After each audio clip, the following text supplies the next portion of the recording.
Napanood ko lang siya dito sa Facebook. Ina-conscious lang naman ako kung anong lasa kung gawin nating leche flan ala fudgy bar. Mga 5 piraso lang na ingredients ang nagamit ko.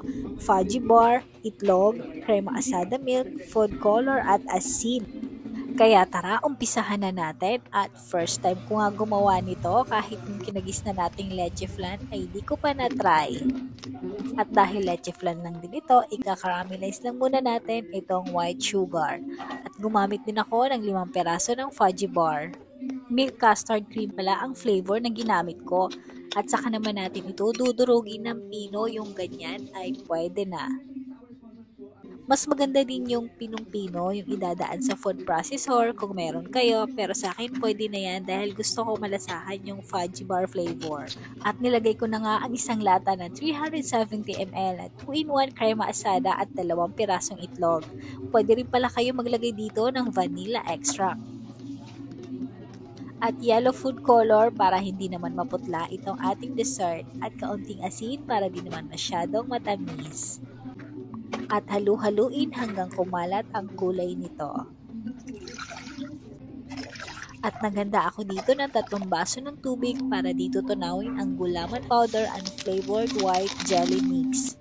Hindi ko muna binuksan ang apoy niyan ha, pagkatunaw saka ko inopen ang kalan. At saka ko pinatay ang apoy para ibuhos na itong ating mixture na ginawa ko kanina. At pagkabuhos, binuksan ko ulit ang apoy at maglalagay ulit ako ng isang latang 370 ml ng crema asada milk at tuloy lang ang paghalo. At saglitan lang ang apoy at pinatay ko na din to agad. At mga 2 minutes lang, pwede na natin ilagay sa lanera. Marami-rami din ang nagawa ko ha. At ilalagay natin sa ref ng mga ilang oras at palalamigin muna natin ito.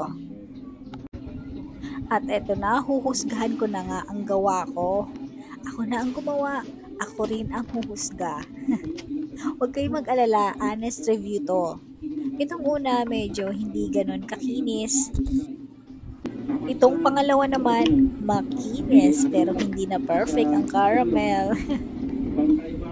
Hindi na masama sa unang try.